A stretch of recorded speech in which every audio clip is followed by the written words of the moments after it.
sa patuloy na rotational brownout sa ilang bahagi ng Mindanao, nangangamba ang COMELEC na maapektuhan ang eleksyon doon sa Mayo. Nakatutok si Katrina Son. Ngayon buwan muli nagsimula ang rotational brownout sa ilang bahagi ng Mindanao.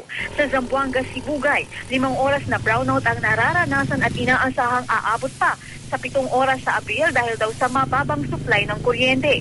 8 oras na rotational brownout naman ang nagpapahirap sa Zamboanga City. Apektado maging operasyon ng gobyerno. Kaya ang Commission on Elections o COMELEC nangangamba sa posibleng epekto ng brownout sa Mindanao sa election 2013 sa Mayo. We have to know what is the situation kasi it will affect yung automated elections.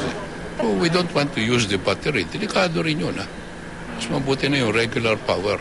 Support lang naman yun 2 taon nang may rotational brownout sa Mindanao dahil sa kakulangan ng supply ng kuryente sa buong Mindanao grid na umaabot sa 1,156 megawatts araw-araw ayon sa National Power Corporation.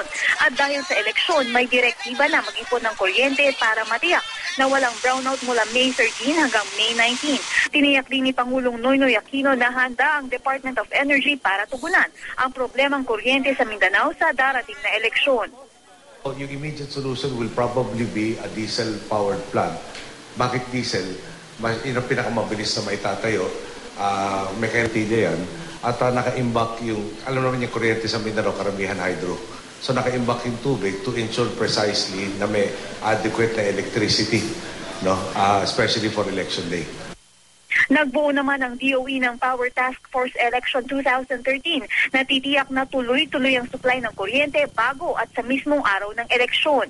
Katrina Son, Nakatutok, 24 Oras.